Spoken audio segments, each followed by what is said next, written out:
মৃত্যু অনিবার্য, কিন্তু সে মৃত্যুতেও মানুষের কষ্ট হয়। তারপরও আমি বিশ্বাস করি মরে যাওয়ার থেকেও অধিক কষ্টের যখন স্বপ্নরা মরে যায়। পাকিস্তানি ক্রিকেটারদের স্বপ্নও সেভাবেই মরে গেছে পাকিস্তানি ২৪ কোটি মানুষের স্বপ্ন। বিষাদের তীব্র কষ্টে মনকে সান্ত্বনা দিতে পাকিস্তানিরা হয়তোবা আবারও বলে উঠবে, আমি হারিনি, হয়তোবা কোনো এক সময় আবারও ফিরে আসব পরের বিশ্বকাপে নতুন কোনো স্বপ্ন নিয়ে। এই লাইনগুলো হয়তোবা শুধুমাত্র কবিতাতেই ভালো লাগে। এটা পাকিস্তানি মতো শক্তিশালী ক্রিকেট টিমের কাছে বড়ই লজ্জার। কানাডার বিপক্ষে শুধুই নিয়ম রক্ষার ম্যাচে মাঠে নামে টসে জয়লাভ করে পাকিস্তানের ক্যাপ্টেন বাবর আজম প্রথমেই বোলিংয়ের সিদ্ধান্ত নেয়। শুরুটা ভালোই করেছিল কানাডিয়ান ব্যাটাররা। শাহিন শাহর প্রথম ওভারেই 2টা বাউন্ডারি মেরে কানাডারাও জানান দেয় তাদের ব্যাটিং শক্তির। প্রথম 2 ওভার ভালোই খেলতেছিল কানাডার ওপেনিং জুটি। প্রথম ওভারে আমির, নাসিম শাহ একে একে ব্যর্থ হলে পরে ঠিকই শাহিন শাহ আফ্রিদি তাদের প্রথম উইকেটটা তুলে নেয়। এরপরেই অসাধারণ এক ওভারথ্রোতে ইমাদ ওয়াসিম আউট করে কানাডার আরেক ব্যাটারকে। স্কোরবোর্ডে যুক্ত হয় কানাডার 2 উইকেট। এরপর কানাডার ব্যাটিংদের আসা যাওয়ার মেলা শুরু হয়। একের পর এক পড়তে থাকে কানাডার উইকেট।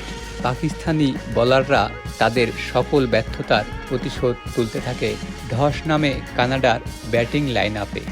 এরপরে কানাডার হয়ে একাই হাল ধরেন জনসন।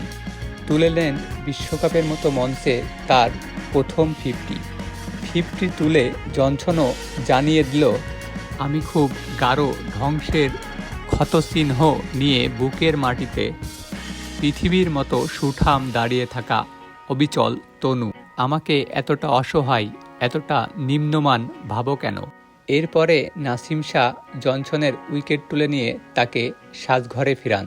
অ্যারন জনসন 52 রান করে প্যাভিলিয়নের পথে হাঁটা শুরু করে। কানাডা পাকিস্তানকে টার্গেট দেয় 107 রানের। 107 রানের টার্গেট মাথায় নিয়ে পাক বাহিনী তাদের ওপেনিংয়ে এক পরিবর্তন নিয়ে রিজওয়ানের সঙ্গে ব্যাটিংয়ে আসেন সাইম আইয়ুব। ওপেনিংয়ে সুযোগ পাওয়া সাইম আইয়ুব মোটেও ভালো করতে পারেনি। মাত্র 6 রান করে উইকেট কিপারের কাছে ক্যাচ তুলে দিয়ে সাজঘরে ফিরেন সাইম আইয়ুব। এরপরে পাকিস্তানি ব্যাটিংদের হাল ধরেন ক্যাপ্টেন বাবর আজম এবং রিজওয়ান। দেখে শুনেই খেলতে থাকেন তারা দুজন। একের পর এক নান্দনিক শট খেলে বাউন্ডারি ছাড়া করেন বল। অবশ্য এই 2 ম্যাচে ভালো না করেও উপায় ছিল না এই 2 ব্যাটারের।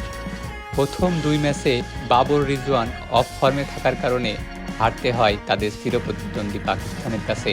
বাবর আজম দায়িত্ব নিয়ে খেলতে থাকলেও সেই দায়িত্বটা খুব বেশিক্ষণ ধরে রাখতে পারল না।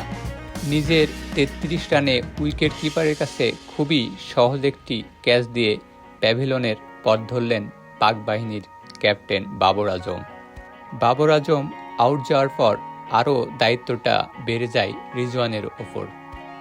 এরপরে পাকিস্তানের হয়ে ব্যাটিংয়ে আসেন ফাখর জামান। অফ ফর্মে থাকা ফাখর জামান তার ব্যাটটা রাঙাতে পারল না। সহজ একটি ক্যাচ তুলে দিয়ে আউট হন ফাখর জামান। এরপরে অবশ্য খুব বেশি দেরি করতে হয়নি। রিজওয়ান একাই ম্যাচটি জিতিয়ে দিল পাকিস্তানকে। পাকিস্তান তাদের প্রথম জয়ের স্বাদ পেল। আমাদের ভিডিওটি যদি আপনাদের ভালো লাগে তাহলে অবশ্যই সাবস্ক্রাইব করে পাশেই থাকবেন।